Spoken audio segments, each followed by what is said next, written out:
연휴 잘 보내셨습니까? 우리 좌우로 인사합시다. 반갑습니다.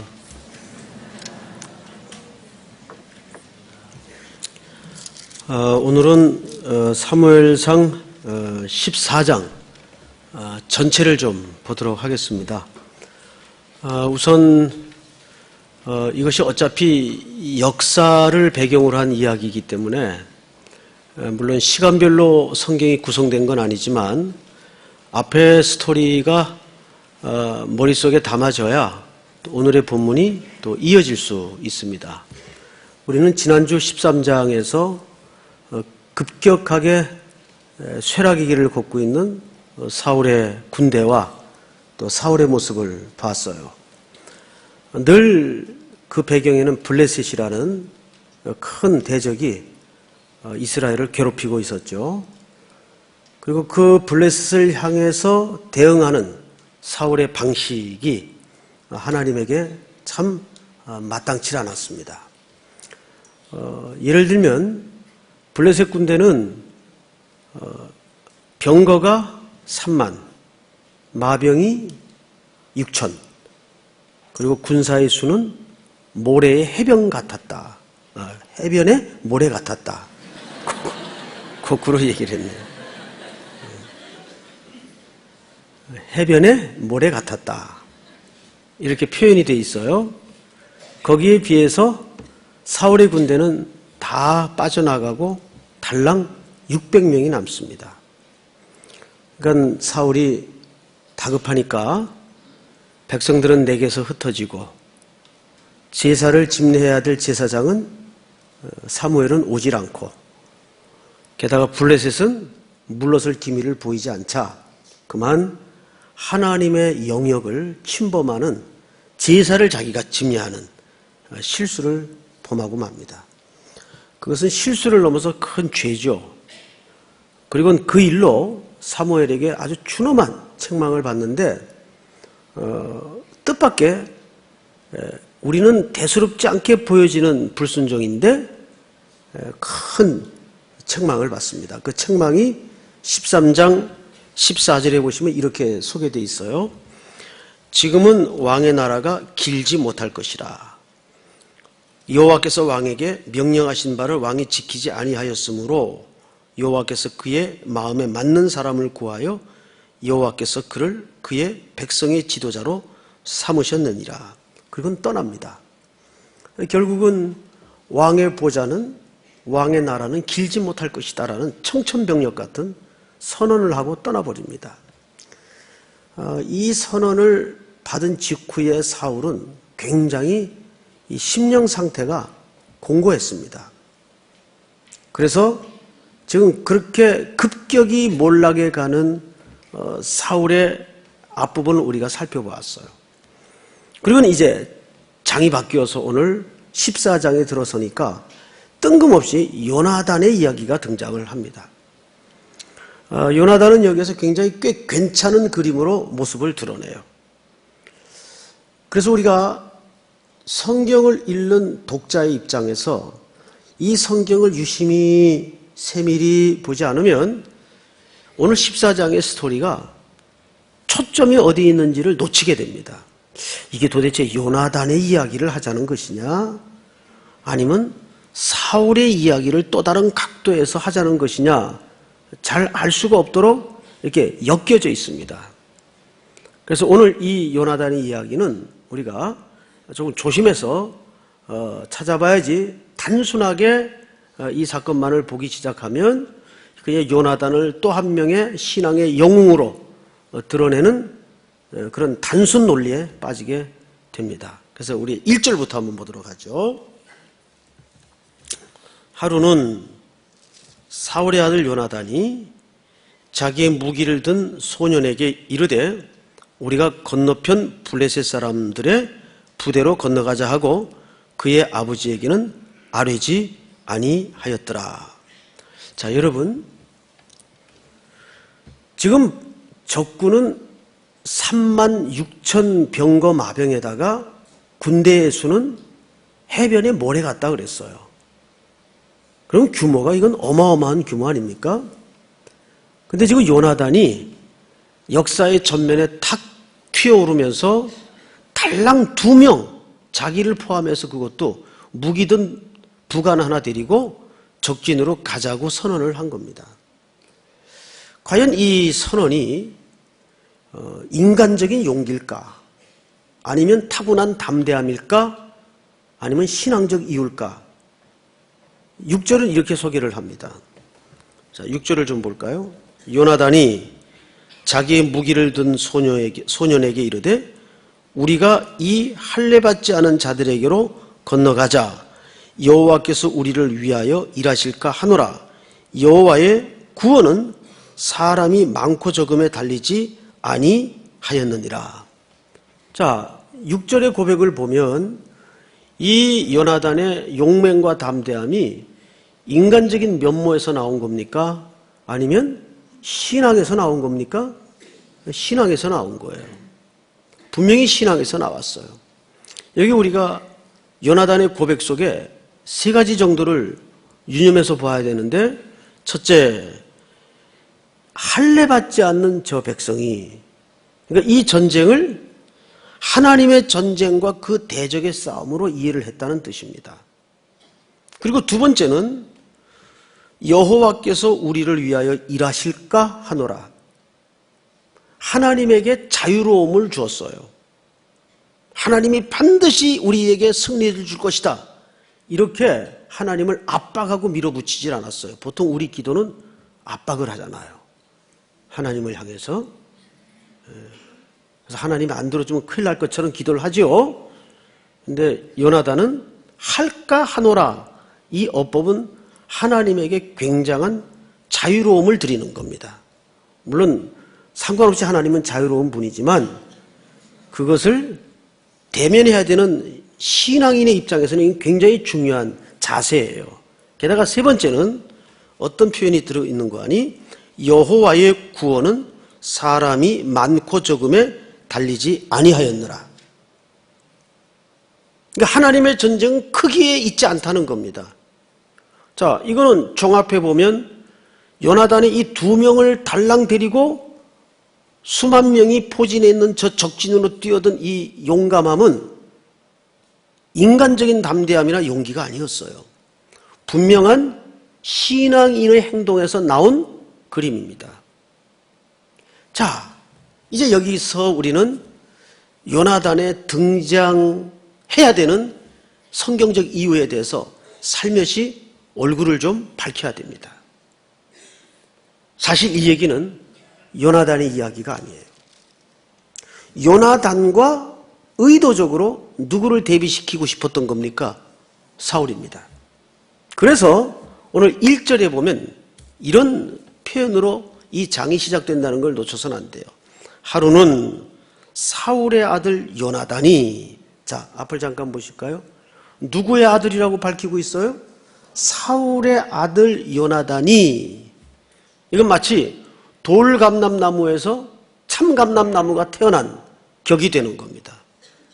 그러니까 지금 14장은 사실 그냥 팩트라는 스토리상으로는 요나단의 이야기처럼 보여요. 그런데 성경 기자는 아주 치밀한 성경의 논리 구조를 통해서 요나단의 신앙과 요나단의 면모를 드러내면서 누구랑 대비시키기를 원했던 건가 하면 사울을 대비시키기를 원한 거예요. 우리 이런 거 있잖아요. 예수님도 백성들에게 어떤 말씀을 가르치고 뜻을 풀어주실 때 주로 자주 사용했던 교훈법이 비유법이라는 방식을 사용하셨습니다. 비유법이라는 건 뭐예요? 파라볼레가 비유예요. 옆에 두다라는 뜻이에요. 김정일 목사님이 여기 가운데 서 계신데 제가 옆에 서 있으면 굉장히 사람이 좀 오종종하고 옹색하고 좀 그림이 불쌍해 보이잖아요. 이 김정일 목사님은 이렇게 세워놓으면 풍채도 좋고 사장님 타입 아니에요. 그렇죠? 이 목사님 보고 사장님 타입이라 그래서 좀 죄송하긴 한데, 근데 그 옆에 키도 작고 저 같은 사람을 세워놓으면 굉장히 볼품없이 보이잖아요. 근데 저 혼자 서 있으면 저 사람이 어느 정도 초라하고 볼품없는지 모른단 말이에요. 그래서 한 사람을 역사 속에 돌출시킴으로써 지금 일관되게 급격히 몰락해 가는 사울의 실상과 실체를 성경 기자가 드러내고 싶었던 겁니다. 이제 그런 관점에서 오늘의 이야기를 주목해야 돼요. 자, 성경을 또 한번 보십시다. 6절. 요나단이 자기의 무기를 든 소년에게 이르되 우리가 이 할례받지 않는 자들에게로 건너가자. 잘 보세요. 이 얘기 사무엘상에 보면 누가 또 한 얘기이죠. 누가 했습니까? 이 얘기를 다윗이 합니다. 정확하게 골리앗 앞에서 다윗이 한 얘기예요. 다윗이 이 요나단이 했던 모티브를 그대로 골리앗 앞에서 이 할례 없는 백성이 여호와의 군대를 모독하는도다. 이 전쟁은 칼과 창이 있지 않다. 이 고백을 해요. 다윗이. 그러니까 여기 요나단은 사실 등장하는 이유가 어떤 의미를 담고 있는가 하면 앞으로 장차 사울을 떠나서 이 왕권이 누구에게로 지금 지향하고 있는가를 암시하는 하나의 모형이 됩니다. 그러면서 동시에 사울의 실상을, 허상을, 그 허무한 권력을 드러내는 거예요. 그 허무한 실체가 드러나야 온 이스라엘이 누구를 바라보게 돼 있는가 하면 참된 하나님이 선택한 권자를 바라보게 돼 있는 겁니다. 그렇다고 해서 요나단이 왕이 되는 게 아니에요. 요나단은 사울의 아들이지만 왕이 되지 못해요. 이 사울의 권자는 몰락하면서 다윗을 향하도록 만듭니다. 자, 그런데 우리는 요나단의 모습을 조금 더 깊게 찾아볼 몇 군데가 있습니다. 14장 몇 절을 보시냐 하면 8절을 보세요. 8절부터 저하고 교독을 좀 합니다. 요나단이 이르되 보라 우리가 그 사람들에게로 건너가서 그들에게 보이리니 9절 시작. 그들이 만일 우리에게 이르기를 우리가 너희에게로 가기를 기다리라 하면 우리는 우리가 있는 곳에 가만히 있어서 그들에게로 올라가지 말 것이요. 그들이 만일 말하기를 우리에게로 올라오라 하면 우리가 올라갈 것은 여호와께서 그들을 우리 손에 넘기셨으니 이것이 우리에게 뭐가 되죠? 표징이 되리라 하고 11절 시작. 둘이 다 블레셋 사람들에게 보이매 블레셋 사람이 이르되 보라 히브리 사람이 그들이 숨었던 구멍에서 나온다 하고 그 부대 사람들이 요나단과 그의 무기를 든 자에게 이르되 우리에게로 올라오라 너희에게 보여줄 것이 있느니라 한지라 요나단이 자기의 무기를 든 자에게 이르되 나를 따라 올라오라 여호와께서 그들을 이스라엘의 손에 넘기셨느니라. 자 13절 다 같이 시작. 요나단이 손발로 기어 올라갔고 그 무기를 든 자도 따랐더라. 블레셋 사람들이 요나단 앞에서 엎드러짐에 무기를 든 자가 따라가며 죽였으니 요나단과 그 무기를 든 자가 반나절 가리 땅 안에서 처음으로 쳐 죽인 자가 20명이라 15절 다 같이 시작. 들에 있는 진영과 모든 백성이 공포에 떨었고 부대와 노략군들도 떨었으며 땅도 진동하였으니 이는 큰 떨림이었더라. 자, 여기 우리는 두 가지 사실을 확인했죠. 전쟁의 현장에 진입해서도 요나단은 하나님의 표징을 구해요. 그래서 블레셋 사람들에게 도전을 하죠. 만약에 우리 두 사람의 모습을 보고 저들이 먼저 오면 이게 하나님의 뜻이 아니고 저들이 올라오라 우리에게 명령하면 저들을 우리 손에 붙이신 줄 알고 우리가 들어가서 공격을 하자. 몇 명이? 2명이. 말이 안 되죠. 그런데 정말 그들 둘의 모습이 블레셋 사람들에 의해서 보여지자 블레셋 사람들이 오라 그럽니다. 보여줄 곳이 있다고 유혹을 합니다. 이것이 하나님의 표징이 되어서 둘은 공격에 온 블레셋에 큰 떨림이 있었다 그랬어요. 자, 그런데 그 떨림, 떨고, 떨었다라는 말 속에 1이라는 숫자가 놓여져 있어요. 성경을 보세요. 1 하고 큰 떨림이었더라. 밑에 뭐라고 돼 있죠? 풋노트에 하나님이 떨리게 하심이었더라.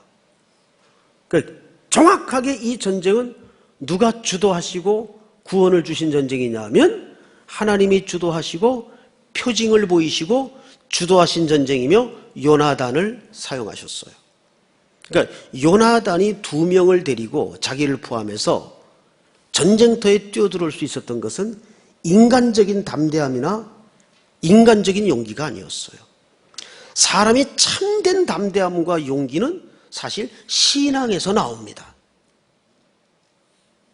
하나님께 밀착되어 있으면 사실은 두려워질 게 없어요. 담대해집니다. 이렇게 그 블레셋 진영에 하나님이 주시는 큰 떨림이 있습니다. 그런데 그때 그 소리를 사울의 군대가 듣습니다. 그 다음 항목을 볼까요? 16절. 베냐민 기브아에 있는 사울의 파수꾼이 바라본 즉 허다한 블레셋 사람들이 무너져 이리저리 흩어지더라. 사울이 자기와 함께한 백성에게 이르되 우리에게서 누가 나갔는지 점호하여 보라 하여 점호한 즉 요나단과 그의 무기를 든 자가 없어졌더라. 18절 다 같이 시작. 사울이 아히야에게 이르되 하나님의 궤를 이리로 가져오라 하니 그때에 하나님의 궤가 이스라엘 자손과 함께 있음이니라. 네, 오늘 우리 한글 성경에는 사울이 지시를 하죠. 아히야에게 하나님의 궤를 가져오라 그래요. 어떤 종교적인 형식을 강화하겠다는 겁니다. 근데 이 70인 성경이라는 원문에 보면 이 하나님의 궤는 사실상 에봇을 얘기합니다. 근데 에봇은 뭐 하는 데 쓰는 건가 하면 사실 제사장들이 입고 하나님의 뜻을 물을 때 쓰는 도구예요. 그런데 사울이 전쟁터에 그 에봇을 갖고 오도록 명령을 한 거예요. 여기에서 우리는 조심스럽지만 아주 정확한 사울의 변화를 읽을 수가 있습니다. 사울이 치명적인 몰락에 대한 선언을 사무엘로부터 받은 이후부터 점점 신앙의 모양을 강화하기 시작합니다. 신앙의 형식을 강화하기 시작합니다. 이걸 이렇게 표현할 수도 있어요. 사울이 자기 신앙을 종교화합니다. 두렵고 떨리고 위축되고 공포에 몰릴수록 사울은 그 전부가 되시고 해답이 되시는 하나님께 밀착할 생각을 하지 않고 점점 종교적인 형식을 강화하기 시작합니다. 또 볼까요? 몇 절을 보시냐면 24절을 보세요. 24절. 이날에 이스라엘 백성들이 피곤하였으니 이는 사울이 백성에게 뭐하죠? 맹세시켜 경계하여 이르기를 저녁 곧 내가 내 원수에게 보복하는 때까지 아무 음식물이든지 먹는 사람은 저주를 받을지어다 하였습니다. 그러므로 모든 백성이 음식물을 맛보지 못하고 25절 다 같이 시작. 그들이 다 숲풀에 들어간즉 땅에 꿀이 있더라. 기가 막힌 일이죠. 자, 이제 앞을 좀 보실까요? 처음에는 에봇을 갖고 오게 했어요. 그래서 하나님의 뜻을 묻겠다는 거예요. 형식은 구비는 합니다. 그런데 뜬금없이 모든 병사들에게, 지금 이 병사는 뭐를 해야 될 병사들입니까? 전쟁을 해야 될 병사들이에요. 그런데 그 전쟁을 감당해야 될 병사들에게 뜬금없이 금식을 선언해 버립니다. 게다가 아주 극단적인 맹약을 합니다. 누구든지 이 금식의 명령을 어기면 예외 없이 저주를 받을 것이다. 여러분, 원래 사람이 약해지면 모든 표현과 마음이 극단적이 되는 거 아세요? 그게 사람이 약해질 때 나타나는 전형적인 모습이에요. 그래서 나라의 지도자든지 어떤 지도자든지 어떤 상황 앞에서도 제일 잃지 말아야 되는 게 뭐냐 하면 평정심이에요. 사실은. 그래서 미국 같은 나라는 사실 언론 플레이를 제일 잘하는 나라입니다.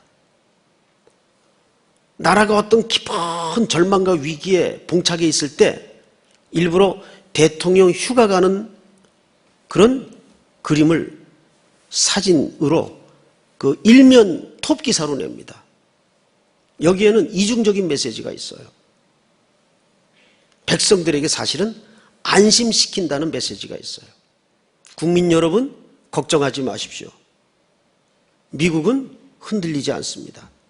가끔 가다가 이 언론 플레이를 어느 때 제일 잘했는가 하면 조지 부시 대통령 때, 한창 조지고 부시고 전쟁할 때 그런 기사가 가끔 났어요.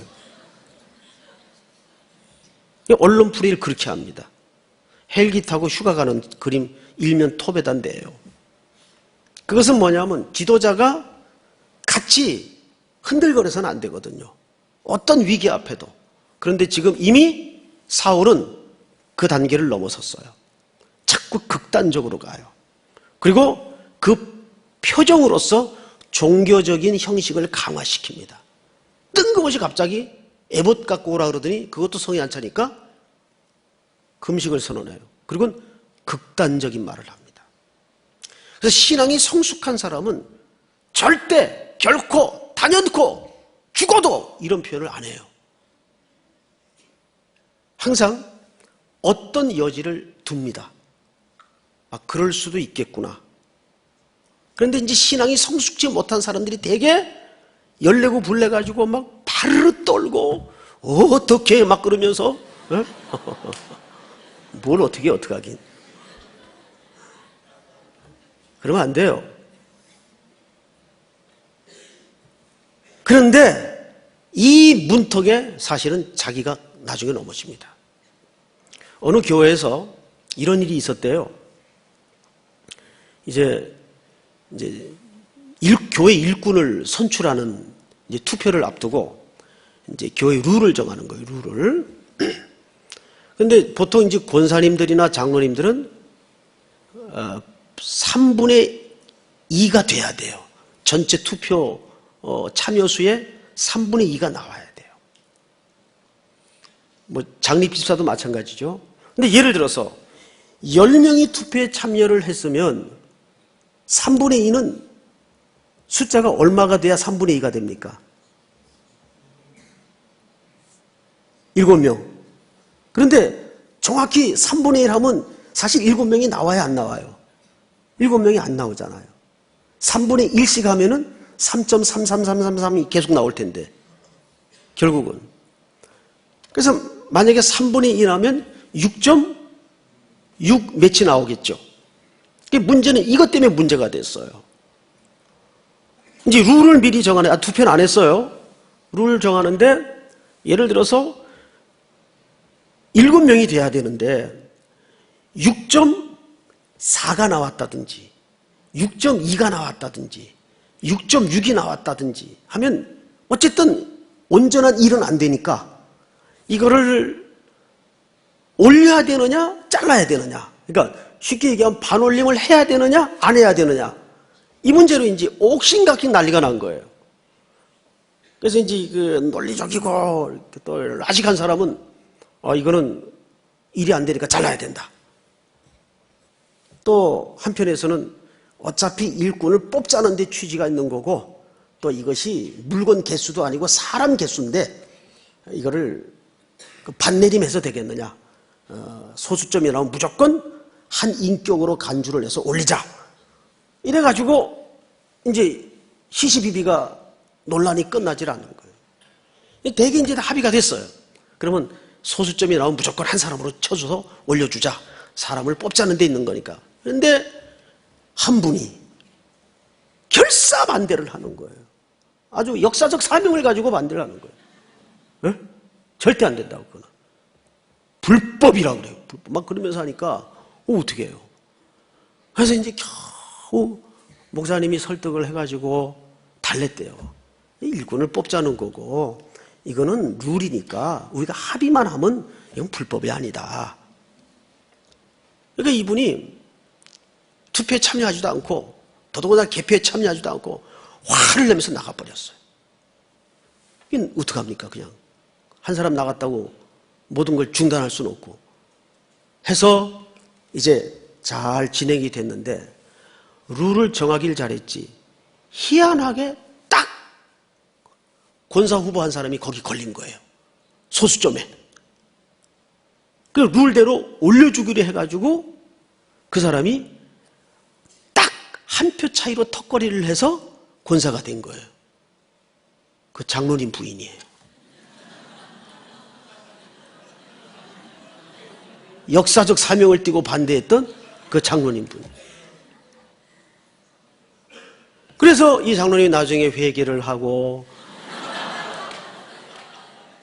아주 따뜻한 성품이 되어서 잘 살았다는 이야기가 있어요. 예? 여러분, 이게 사실 웃을 일이 아니고 하나님이 그 말을 들어요. 이게 신앙생활을 가만히 이렇게 각자 하시는 걸 보면 자기 종교가 따로 있더라고요. 이 참 딱한 노릇이죠. 사울의 종교가 지금 따로 만들어지고 있잖아요. 자기 종교가 따로 있어요. 얼마나 위에 계신 분이 보시면 웃으실까요? 그건 네가 만든 거냐? 아마 그러실 거예요. 자, 성경을 잘 보십시다. 못 먹겠어요. 26절 백성이 숲으로 들어갈 때 꿀이 흐르는 것을 보고도 그들이 맹세를 두려워하여 손을 그 입에 대는 자가 없었으나 27절 시작 요나단은 그의 아버지가 백성에게 맹세하여 명령할 때에 듣지 못하였으므로 손에 가진 지팡이 끝을 내밀어 벌집에 꿀을 찢고 그의 손을 돌려 입에 대매 눈이 밝아졌더라. 눈이 밝아졌더라라는 말은 기운이 회복됐다 그 말이에요. 꿀을 먹으니까 피곤한 상태에서. 그런데 이 백성들은 지금 전쟁 중에 금식을 선언해 버리니까 먹지도 못하고 무기를 들고 적진 앞에 온 신경을 모아서 초긴장 상태로 있어야 되니까 그 영육이 얼마나 피곤했겠어요. 그러니까 한 사람의 자기 종교와는 주변을 피곤하게 만듭니다. 잘 들으셔야 돼요. 주변을 굉장히 피로현상을 갖고 오게 만들어요. 그 한 사람 때문에. 자, 그런데 28절 그때에 백성 중 한 사람이 말하여 이르되 당신의 부친이 백성에게 맹세하여 엄히 말씀하시기를 오늘 음식물을 먹는 사람은 저주를 받을지어다 하셨나이다. 그러므로 백성이 피곤하였나이다 하니 29절 다 같이 시작 요나단이 이르되 내 아버지께서 이 땅을 곤란하게 하셨도다. 보라 내가 이 꿀 조금을 맛보고도 내 눈이 이렇게 밝아졌거든. 하물며 백성이 오늘 그 대적에게서 탈출하여 얻은 것을 임으로 먹었더라면 블레 사람들을 사륙함이 더욱 많지 아니하였겠느냐. 그날에 백성이 믹마스에서부터 아일론에 이르기까지 블레 사람을 쳤으므로 그들이 심히 피곤한지라. 자, 먹지도 못하고 전쟁을 했으니 더 피곤하죠. 점점 피곤이 쌓여집니다. 자, 32절 시작 백성이 탈취한 물건에 달려가서 양과 소와 송아지들을 끌어다가 그것을 땅에서 잡아 핏째 먹었더니 극단은 뭘 낳죠? 또 다른 극단을 낳아요. 백성들이 하도 허기가 지니까 하나님께서 피는 생명이라는 계율 때문에 핏째 먹지 말라는 창세기 9장의 말씀을 완전히 어겨버리는 공동체의 범죄가 이루어집니다. 한 지도자의 극단적인 리더십은 모든 백성들로 하여금 또 다른 극단으로 몰고 가요. 그렇죠? 핏째 먹어버려요. 그리고 성경을 보십시다. 33절 무리가 사울에게 전하여 이르되 보소서 백성이 고기를 핏째 먹어 여호와께 범죄하였나이다. 사울이 이르되 너희가 믿음 없이 행하였도다. 이제 큰 돌을 내게로 굴려오라 하고 또 사울이 이르되 너희는 백성 중에 흩어져 다니면 그들에게 이르기를 사람은 각기 소와 양을 이리로 끌어다가 여기서 잡아먹되 핏째로 먹어 여호와께 범죄하지 말라 하라 하며 그 밤에 모든 백성이 각각 자기의 소를 끌어다가 거기서 잡으니라. 35절 시작 사울이 여호와를 위하여 제단을 쌓았으니 이는 그가 여호와를 위하여 처음 쌓은 제단이었더라. 지금 사울은 사실상 이스라엘의 왕이 된 지 꽤 오랜 세월이 지났어요. 놀랍게도 아주 놀랍게도 이는 그가 여호와를 위하여 처음 쌓은 제단이었더라. 그동안 이 사울에게는 뭐가 무너져 있었습니까? 참된 예배가 무너져 있었어요. 늘 종교적인 형식은 붙들고 있었어요. 그런데 참된 예배가 무너져 있었어요. 그리고 종교 형식만 계속 강화시킵니다. 진심과 삶이 빠진 종교 행위만 계속 강화시켜서 자기 종교를 만들어버려요. 그리고 백성들을 피곤에 몰아넣죠. 그리고 리더십의 극단은 또 다른 극단을 향해서 범죄하도록 이끌어버립니다. 자, 이제 또 보십시다. 36절. 사울이 이르되 우리가 밤에 블레셋 사람들을 죽여와 동틀 때까지 그들 중에서 탈취하고 한 사람도 남기지 말자. 무리가 이르되 왕의 생각에 좋은 대로 하소서 할 때 제사장이 이르되 이리로 와서 하나님께로 나아가사이다 하며 사울이 하나님께 묻자오되 내가 블레셋 사람들을 추격하리이까 주께서 그들을 이스라엘 손에 넘기시겠나이까 하되 그날에 대답하지 아니하시는지라. 하나님이 대꾸 안 해요. 사울의 묻는 질문에 하나님이 반응해 주지 않습니다. 이거는 끔찍한 재앙이에요. 제일 무서운 게 뭐냐면 하나님이 교제를 끊어버리는 거예요. 사울에게 대꾸하지 않습니다. 그래서 사울이 성경을 잘 보세요. 38절 사울이 이르되 너희의 군대의 지휘관들아 다 이리로 오라. 오늘 이 죄가 누구에게 있나 알아보자. 39절 시작. 이스라엘을 구원하신 여호와께서 살아계심을 두고 맹세하노니 내 아들 요나단에게 있다 할지라도 반드시 죽으리라 하되. 다시 한번 극단적인 발언을 하죠. 혹 이 죄가 내 아들 요나단 때문이라 할지라도 죽이겠다.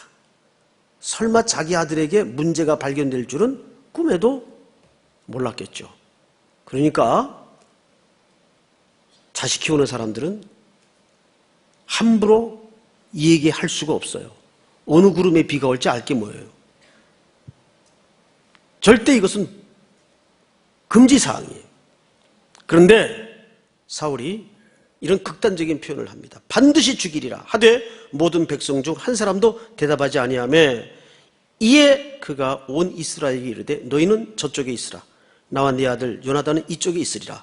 백성이 사울에게 말하되 왕의 생각에 좋은 대로 하소서 아니라. 41절 이에 사울이 이스라엘 하나님 여호와께 이르되 아뢰되 원하건대 실상을 보이소서 하였더니 요나단과 사울이 뽑히고 백성은 면합니다. 자, 누구 뽑혔어요? 범인 찾으려고 제비를 뽑았더니 요나단하고 사울이 뽑힙니다. 그럼 이제 둘 중에 하나 뽑혀야 되겠죠? 그 다음 절 다 같이 시작. 사울이 이르되 나와 내 아들 요나단 사이에 뽑으라 하였더니 요나단이 뽑히니라. 요나단이 뽑혀요. 그리고 사울은 자기 의에 넘어져서 이 명령을 처리하지 못합니다. 그리고 무서운 짓을 실질적으로 벌이는데 43절 사울이 요나단에게 이르되 네가 행한 것을 내게 말하라. 요나단이 말하 이르되 내가 다만 내 손에 가진 지팡이 끝으로 꿀을 조금 모아봤을 뿐이오나 내가 죽을 수밖에 없나이다. 사울이 이르되 요나단아 네가 반드시 죽으리라. 그렇지 않으면 하나님이 내게 벌을 내리시고 또 내리시기를 원하노라. 자, 여러분, 이 종교화된 인간의 면모를 정확히 드러냅니다. 자, 오늘 말씀의 제목이 뭐죠? 요나단의 실수예요. 자, 우리는 여기서 한 가지 오늘 실질적인 커다란 메인 메시지를 봐야 돼요. 하나님은 요나단의 실수를 통해서 누구의 실체를 드러내기를 원했던 거죠? 사울의 공허한 권력과 공허한 신앙과 공허한 인생과 실체를 드러내기를 원했던 겁니다. 요나단의 실수를 통해서. 그러니까 우리 그리스도인들이 바로 이 관점을 놓쳐서는 안 돼요. 이번에 몇몇 사람의 지독한 있을 수 없는 실수를 통해서 하나님은 뜻밖에도 감추어졌던 모든 실상을 드러냈어요. 맞죠, 여러분? 모든 실상이 드러났습니다. 살면서 우리는 이 메시지를 봐야 돼요. 모든 죄는 연대감을 갖고 있습니다. 연결고리를 갖고 있어요. 요나단이 실수라는 방식을 통해서 하나님이 폭로하고자 했던 실질적인 메인 메시지는 사울의 공허한 권력과 공허한 신앙과 공허한 정부였습니다. 인간들이 구하여 선택한 왕의 실상이 무엇인지를 너희가 보아라, 그 뜻이에요. 이것이 아들 요나단의 실수를 통해서 드러납니다. 사실 오늘 메시지는 요나단이 메인 주인공인 것 같지만 요나단이 주인공이 아니에요. 계속해서 요나단의 이야기가 풀어지고 있지만 그 풀어질수록 사울의 실상이 드러나요. 계속 폭로가 됩니다. 무서운 현실이죠. 그러자 백성들이 가로막고 섭니다. 성경을 보십시다. 45절 우리 한번 같이 읽어볼까요? 시작. 백성이 사울에게 말하되 이스라엘의 이 큰 구원을 이룬 요나단이 죽겠나이까 결단코 그렇지 아니하니이다. 여호와의 살아계심을 두고 맹세하옵나니 그의 머리털 하나도 땅에 떨어지지 아니할 것은 그가 오늘 하나님과 동역하였음이니이다 하여 백성이 요나단을 구원하여 죽지 않게 하니라. 그가 하나님과 동역하였습니다. 절대 당신의 의의를 만족해 하기 위해서 당신의 그 극단적 맹세를 종교화된 자기의 의의를 만족해 하기 위해서 아들을 산채로 죽일 수 없습니다. 백성들이 가로막고 나섭니다. 참 이 사울의 정권이 얼마나 아이러니해요. 백성에 의해서 추대되었던 백성이 선택했던 정부예요. 그런데 몇 장 못 가서 이 사울의 권자는 이렇게 급격하게 쇠락의 길을 걷고 맙니다. 그게 사람이 세운 왕국의 실상이에요. 오늘 이 요나단의 실수를 통해서 하나님은 인간이 쌓은 집, 인간이 구한 왕, 인간이 세운 나라가 얼마나 모래 위에 세운 왕국인가를 이렇게 드러내는 겁니다. 그리고 볼까요? 우리 마지막 절을 한번 보십시다. 마지막 절 52절 다 같이 시작. 사울이 사는 날 동안에 블레셋 사람과 큰 싸움이 있었으므로 사울이 힘센 사람이나 용감한 사람을 보면 그들을 불러 모았더라. 네, 평생 사울은 나라를 위해 전쟁을 하면서 사실 그가 거의 일평생 걸쳐 했던 일이 뭐냐면 힘센 자 모으고 용감한 사람 모아서 세력을 키운 거였어요. 여러분, 이 본문의 시작은 어떻게 시작이 되었죠? 여호와의 전쟁은 사람의 수의 많고 적음에 있지 아니하니이다. 요나단의 신앙 고백으로 시작이 되었어요. 그러니까 이 마지막 절은 극명하게도 요나단의 고백과 매우 깊은 대조를 드러내고 있습니다. 결국 이 대조를 통해서 사울의 왕국은 점점점 바람 앞의 촛불처럼 흔들거리고 꺼져가고 있습니다. 그리고 이 요나단의 그림 속에 우리는 이 촛대가 다윗의 왕국을 향해서 가고 있다는 것을 슬쩍 암시를 받아요.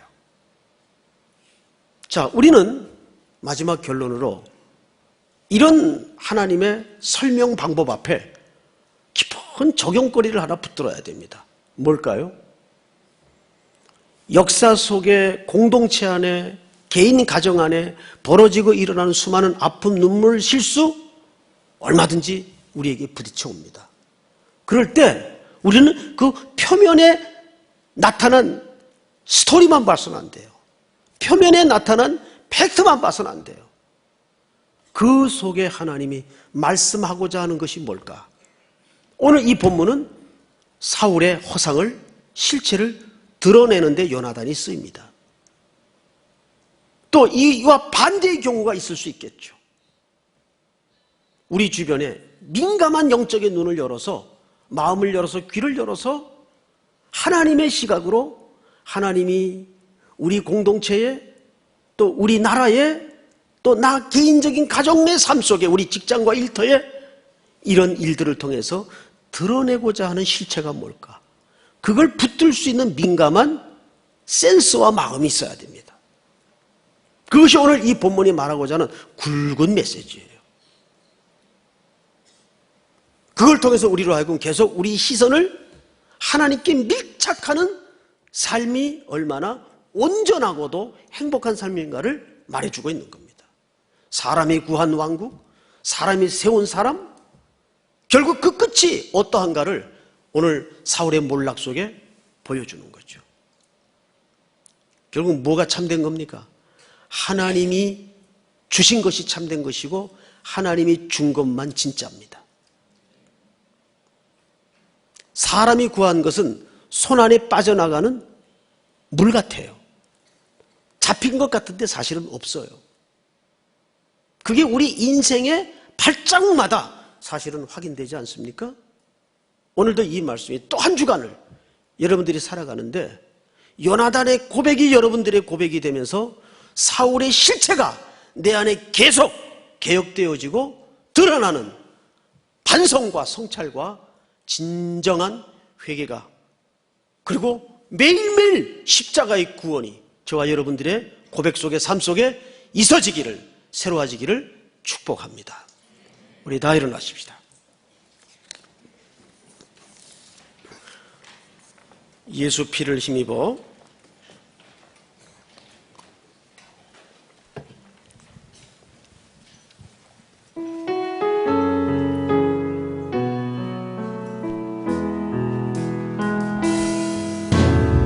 주의 보좌로 나아갈 때에 어떻게 나아야 할까? 나를 구원한 주의 십자가, 그것을 믿으며 가네. 주의 보좌로 나아갈 때에 나 여전히 부족하나. 나를 부르신 주의 그 사랑, 그것을 믿으며 가네. 자격 없는 내 힘이 아니 오직 예수님의 보혈로, 자격 없는 내 힘이 아니 오직 예수님의 보혈로.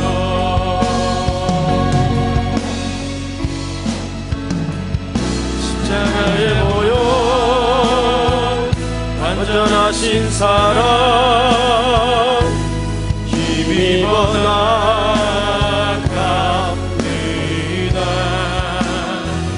십자가의 보혈, 완전하신 사랑, 힘입어 예배합니다. 십자가의 보혈, 십자가의 보혈, 완전하신 사랑, 힘입어 나아갑니다.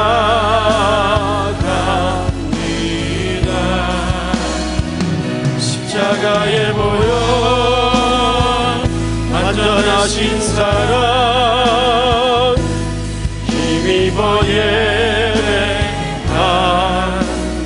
자격 없는 내 힘이 아닌 자격 없는 내 힘이 아니 오직 예수님의 보혈로, 오직 예수님의 보혈로. 자격 없는 내 힘이 아닌 자격 없는 내 힘이 아니 오직 예수님의 보혈로. 십자가의 보혈, 완전하신 사랑, 힘입어 나아갑니다. 십자가의 보혈, 완전하신 사랑, 힘입어 예배합니다. 힘입어 예배합니다.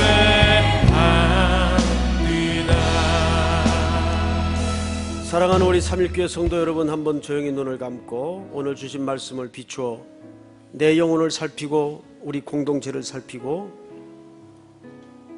파탄 직전에 있는 조국을 돌아보십시다.